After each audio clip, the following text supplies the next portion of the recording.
নমস্কার, আজ আবার একটা ভিডিও নিয়ে হাজির আপনাদের সঙ্গে। আমি ঋষিকেশ। নির্বাচন আসছে, তাই এই মাইকের আওয়াজ থাকবে। আমি জানি না আপনারাও সেরকম আওয়াজ কিছু পাচ্ছেন কিনা। এর মধ্যেই কিন্তু আমাদেরকে ভিডিও করতে হবে। নির্বাচন আসছে, তাই প্রচারে প্রচারে সরগরম থাকবে। আর খেলাও আসছে আইএসএল। আর আইএসএল এর জন্য ইস্ট বেঙ্গল একজন বিদেশি স্ট্রাইকারকে নিতে চলেছে। সবকিছু ঠিকঠাক থাকলে এই ইউসুফ, যিনি স্পেন এবং মরক্কোর নাগরিকত্ব যার রয়েছে, সেই ইউসুফকেই আমরা আগামী দিনে ইস্ট বেঙ্গলের জার্সিতে খেলতে দেখব।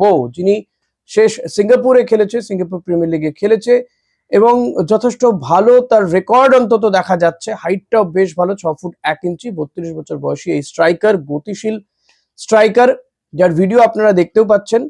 তো এই স্ট্রাইকারকেই ইস্ট বেঙ্গল নিতে চলেছে। ও হ্যাঁ, নির্বাচনের কথা বলাতে আমার মাথায় এলো যে আমার আরেকটা চ্যানেল রয়েছে। আপনি যদি পলিটিক্যাল বিষয়ে ইন্টারেস্ট রাখেন তো আমার ওই চ্যানেলটি আপনারা দেখতে পারেন। ঋষি হেয়ার বা অরিন নিউজ, এই চ্যানেলটা সার্চ করলে আপনি পেয়ে যাবেন। তো এই চ্যানেলে পলিটিক্যাল বিষয়ে বেশ কিছু ভিডিও আমি দিয়েছি, দিচ্ছি, রেগুলারই দেওয়ার চেষ্টা করছি। তো আপনারা যদি যদি একটু উৎসাহ দেন, সাবস্ক্রাইব করেন, ভিডিওটা দেখেন, লাইক করেন, কমেন্ট করেন, তো আমার ভালো লাগবে।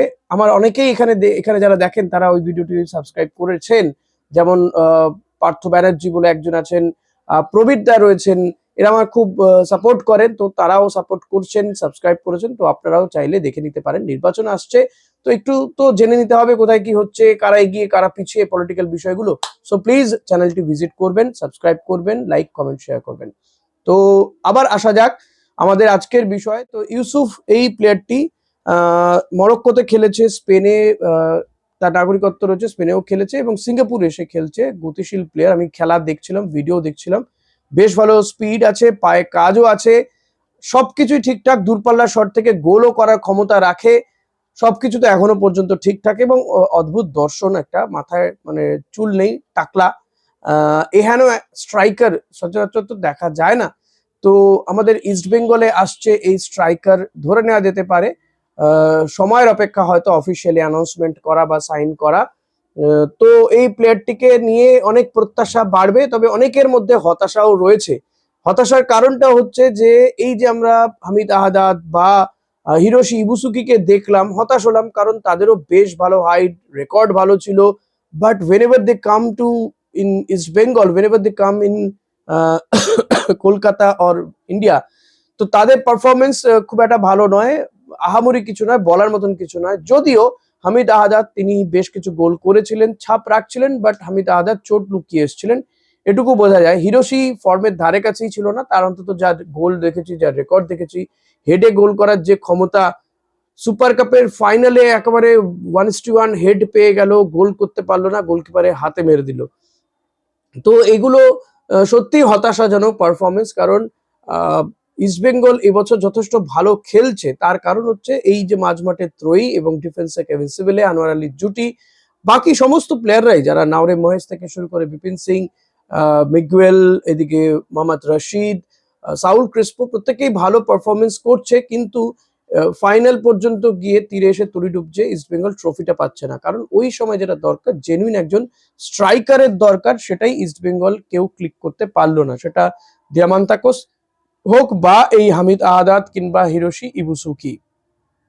তো এদের এই ব্যর্থতার জন্যই মানুষ হতাশ। আমাকে বহু মানুষে কমেন্ট করেছেন যে অনেকজনকে তো দেখলাম, অনেক লম্বা দেখলাম, অনেক স্পেনের প্লেয়ার দেখলাম, অনেক মরক্কোর প্লেয়ার দেখলাম, রেকর্ড অনেক ভালো দেখলাম, বাট যখন তারা ইস্ট বেঙ্গলের জার্সি গলাচ্ছে, মাঠে নামছে, তখন তাদেরকে পারফর্ম করতে দেখা যাচ্ছে না। আমারও বক্তব্য তাই, যে মাঠে নামুক, পারফর্ম করুক, তারপর নয় আমরা কথা বলবো। আগে ভাগে আমরা এতটা হতাশ হব না। দেখুন, কাউকে না কাউকে তো আপনাকে ভরসা করতেই হবে, আপনি যাকেই নেন না কেন, তাই না? কেউই প্রথম দিন এসে ভালো খেলবে না, এটা যেমন ঠিক। আর আপনি কাউকে দেখে ওভাবে জাজও করতে পারবেন না যে এই ছেলেটি ভালো খেলবেই না।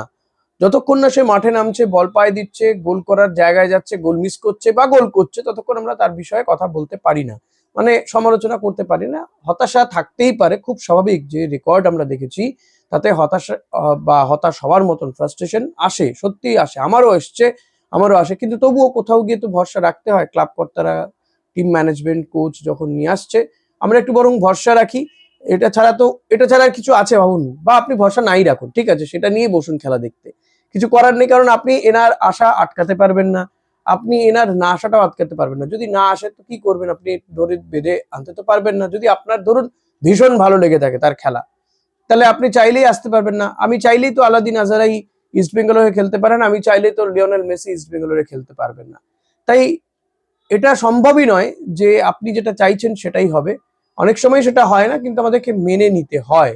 এই দেখুন না, পৃথ্বী শা ক্রিকেটার, তাকে ঘিরে কত স্বপ্ন ছিল। কেউ বলেছিলেন যে সে নাকি সচিন তেন্ডুলকারের মতন, বাট যখন সে ইন্ডিয়া টিমে চান্স পায় সেভাবে মেলে ধরতে পারে না, অথচ তার ঘরোয়া ক্রিকেটে কত কত ঝুড়ি ঝুড়ি রান। তো আবারও সে ফর্মে ফেরার চেষ্টা করছে। তো ফর্ম কোনো মুহূর্তে কোনো কারণে চলে যেতে পারে, আবহাওয়া থাকে, পরিবেশ পরিস্থিতি, অনেক কিছু বিষয় থাকে যেটা সে মানিয়ে নিতে পারে না। আর তারপর অবশ্যই থাকে সমর্থকদের সমর্থন না সমর্থন। যদি ধরুন আপনি এই আশা করে বসে থাকেন, বা আপনি যদি মনে করেন যে ধর আবার কি স্ট্রাইকার, আবার সেই ফ্রাস্ট্রেশন, আবার সেই তো গোল করতে পারবে না, আর মাঠে গিয়ে একে গালাগাল করবেন একটা বল ধরার থেকে মিস করতে গেলেই তাহলে তো তার কনফিডেন্স লেভেলটাই লো হয়ে যাবে, তাই না? তো আপনাকে একটু কনফিডেন্স বিল্ড আপ করাতে হবে। ঠিক তেমনটাই টিম ম্যানেজমেন্টকেও সেটা করতে হবে যে আগে দুটো তিনটে স্ট্রাইকার তারা ব্যর্থ হয়েছে মানে এও ব্যর্থ হবে ধরে নিয়ে একে একটা বল ধরতে মিস করলেই, কে একটা পাশে গোল না করতে পারলেই তাকে ক্রিটিসাইজ করা হবে, কি ড্রেসিং রুমে তার সমালোচনা করা হবে আর বাকিদের মতন তুলনা করা হবে, সেটা আমার মনে হয় না ভালো। সেটা ফিল গুড পরিস্থিতির দরকার, কারণ ফ্রেশ আইএসএল শুরু হচ্ছে, সিঙ্গেল লেগ আইএসএল হবে, এবং অনেক প্রত্যাশা ইস্টবেঙ্গলকে ঘিরে। বাকি টিমগুলো ক্রমশ দুর্বল হচ্ছে, বিদেশিদের ছেড়ে দিচ্ছে, সে সময় ইস্টবেঙ্গল একজন বিদেশি নিচ্ছে, এটা পজিটিভ সাইন। যদি ইন্টার কাশি 4 বিদেশিকে তারা ইতিমধ্যে রিক্রুট করে দিয়েছে, প্রচুর সিনিয়র প্লেয়ারদেরকে তারা রিক্রুট করছে, তারা এবছর ভালো কিছু করার আশা রাখছে। মোহনবাগান তারা বিদেশিদের ধরে রেখেছে। মোহনবাগান ইস্টবেঙ্গল নিঃসন্দেহে ভারতের এই দুটো টিম যখন খেলবে তখন তো মাঠে দর্শক হবেই ভাই, 60-65 হাজার দর্শক হয়। তো সেরকম ম্যাচটা শুরুতেই দিয়ে দেওয়াটা ঠিক হচ্ছিল না এআইএফএফ এর। তো যাই হোক, বোঝা গিয়েছে যে শেষমেশ তারা বুঝতে পেরেছেন। তাই লিগের শুরুতে নয়, মাঝামাঝি সময় হবে মোহনবাগান ইস্টবেঙ্গলের ম্যাচ। ইস্টবেঙ্গল হয়তো, এখনো পর্যন্ত ফিক্সচার তো তৈরি হয়নি, ইস্টবেঙ্গল হয়তো নর্থ ইস্টের বিরুদ্ধে প্রথম ম্যাচ দিয়ে শুরু করবে তাদের অভিযান। 16ই ফেব্রুয়ারি থেকে ইস্টবেঙ্গল অভিযান শুরু করতে পারে। মোহনবাগান তারা 14ই ফেব্রুয়ারি মাঠে নামছে। মোহনবাগান ডিফেন্ডিং চ্যাম্পিয়ন আইএসএল এর, তারা প্রথম দিন মাঠে নামছে অতি অবশ্যই। কলকাতাতে এই ম্যাচ হবে। তবে মোহনবাগানের অপোনেন্ট কে থাকবে, কেরালা ব্লাস্টার্স থাকতে পারে বলে শোনা যাচ্ছে, বাট স্টিল এখনো ফিক্সচারটার জন্য আমাদেরকে আরো কয়েকটা ঘন্টা অপেক্ষা করতে হবে, আরো 1-2 দিন। আই হোপ কি 1-2 দিনের মধ্যেই এই ফিক্সচার চলে আসবে, বোঝা যাবে। তো আপনারা এই বিদেশিকে নিয়ে কিছুটা কমেন্ট করেছেন, আপনারা ভিডিও আপনাদেরকে দেখানোর চেষ্টা করলাম, জানি না এই ভিডিওটা দেখানোতে আমার এই ভিডিওটা আপনারা দেখতে পারবেন কিনা, পুরোটা স্ট্রাইক না খেয়ে যায়। তো ভিডিওটা দেখে বলবেন যে কেমন লাগলো, বিদেশিকে কেমন লাগছে, ইউসুফকে কেমন লাগছে।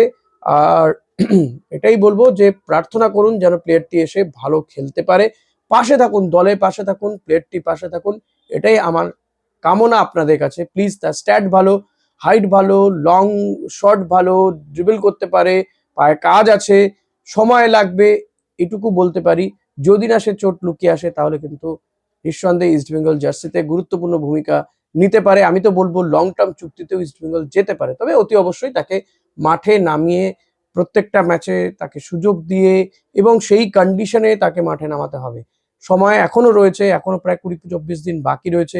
এর মধ্যে যদি যত দ্রুত সাইন আপ করে সে চলে আসতে পারবে, ইস্ট বেঙ্গলের জার্সিতে প্র্যাকটিসে নেমে পড়তে পারবে, ততই কিন্তু ভালো হবে বলে আমার দৃঢ় বিশ্বাস। এবং আরো বেশি প্রস্তুতি ম্যাচ খেলতে হবে ইস্ট বেঙ্গলকে এই জায়গায় দাঁড়িয়ে। প্লিজ কমেন্ট করবেন, লাইক করবেন, শেয়ার করবেন, সাবস্ক্রাইব করবেন যদি আপনি চ্যানেলে নতুন হন। Thank you.